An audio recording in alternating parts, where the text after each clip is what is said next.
Today I'm going to be sharing with you my tips and my advice on how I got a job. But let me give you the story in a nutshell. 20 years ago, I was studying towards graphic design, fine arts, and animation. I was my third year of study, and I also worked in the ICC as a waitress.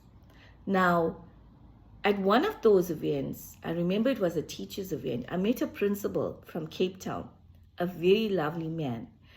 And I ended up clearing his table, and he was so taken aback by the service. He asked me, he said, "You look like a bright woman. You look like a bright young girl.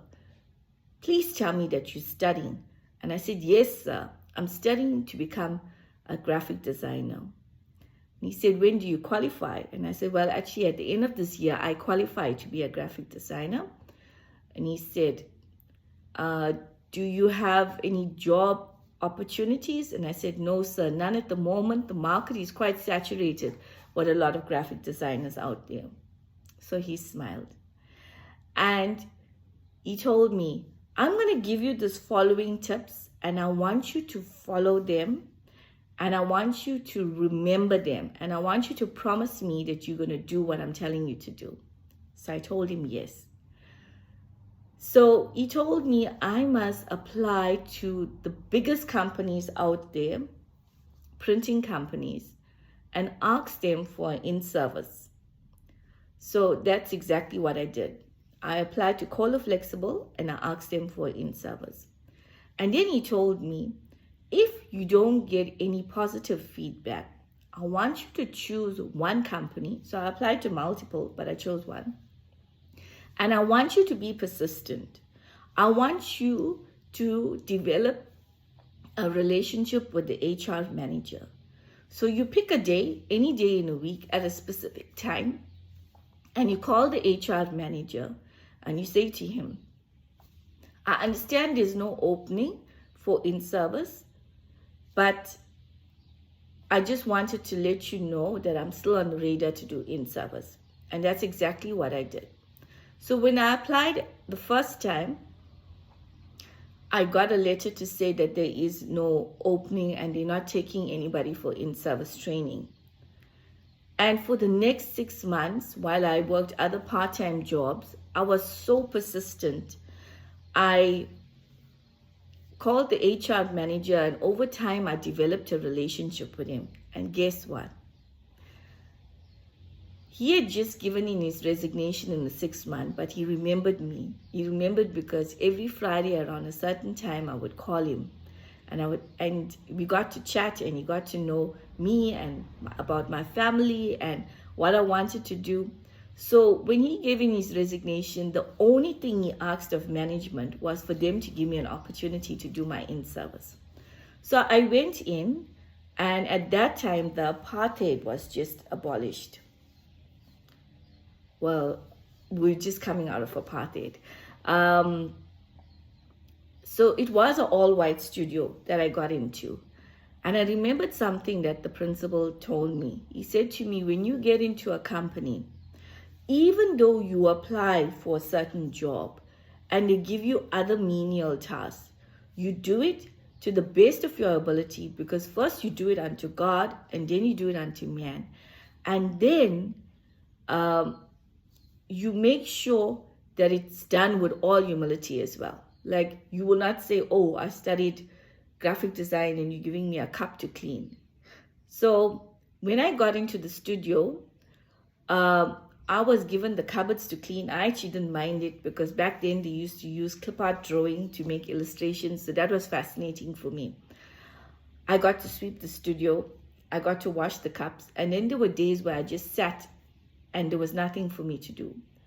But I never complained through it all. It was me paying for my petrol, me getting there and not really getting the hands-on experience. So about a month into the in-service, they got pretty bored with me sitting and looking at them and just being so cheerful about me washing the cup, cleaning the cupboard, sweeping. So the art director actually allowed me to go into the other companies. He spoke to the other managers and he said, "I've got somebody and she's doing an in-service and we really don't have anything for her to do in the studio. So can you take her and just show her? And I promise you, what I learned from those other companies and those other art studios and from those other graphic artists really, really helped me in the years to come in my career. So I went and I worked. I went and I also did in-service in a textile company. And then there was another company that did the repro for gravure printing. So I actually learned a lot from them as well. And at the end of my in-service, because I was such a pleasant person, I was so accommodating, the art director himself actually arranged with one of his buddies my first job as a graphic designer.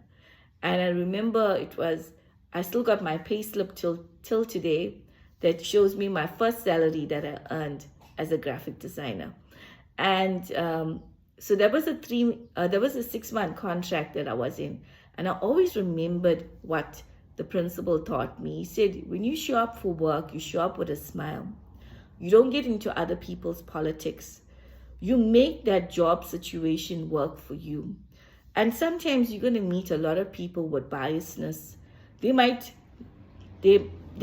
not like the way you look, actually, or they might not like the way you sound, and they might not like your accent. And that is fine, because in your journey, that is just a stepping stone to where you need to go.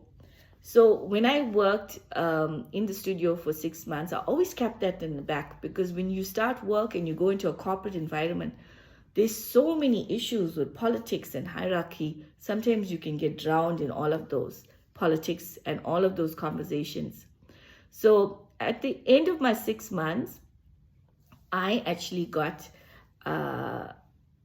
my contract had come to the end, and the design department didn't take off in the way that they had wanted it to take off. So it wasn't sustainable for them to keep me. So I actually found myself without a job. But let me tell you the amazing thing and the way God works.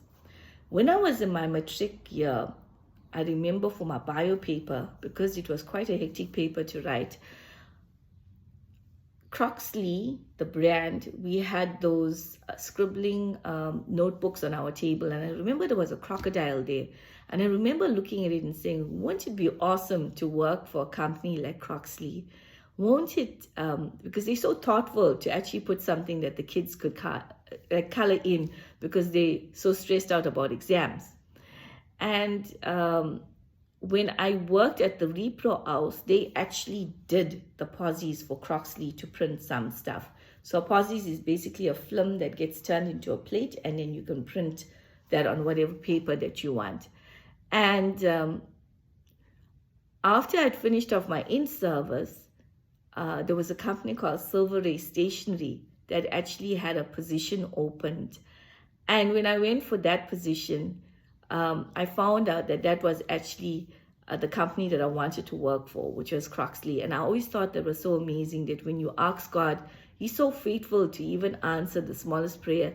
And I really enjoyed working there. I worked for 6 years there, creating phenomenal designs that went onto ring binders and exam pads. And to this date, I still see some of that stationery in Walton's store, and I'm amazed of what God can do. So what I wanted to leave with you, the university students, is you need to apply for that in-service. You will need to show up not on time, but you'll have to show up 15 minutes early, and you have to be prepared to leave a little bit later than everybody else. So what had happened was, when I started there, when I started doing my in-service, I realized I had to build leverage. So one of the things that you do to build leverage is you show up with a smile. You do your work to the best of your ability. And one thing that has always kept me on the straight and narrow, because sometimes you can get frustrated working in a work environment where there's so much of politics, and you're just around negative people. It somehow influences you. I always remembered to honor God, because the Bible says the fear of God is the beginning of wisdom, firstly. And secondly, whatever I do, I did it unto God first and then unto man. So I always honored God with what I did. So even if I didn't feel like doing something, I kept that as a reminder that, you know what, even though I don't feel like doing it for this supervisor, or I don't feel like doing this report properly, and I'm not in the best mood and on terms with them, I always reminded myself that the fear of God is the beginning of wisdom, and whatever I do was to honor God first. So what my life was like a living sacrifice to God, that daily I would come to him, and although I really didn't want to do the things like do that report or do that design, I remembered that I had to be grateful for the job that God has given me, and this is the door that he's opened for me, and I'm going to be here, and it might be difficult, but I'm going to blossom. I'm going to shine. I'm going to do to the best of my ability.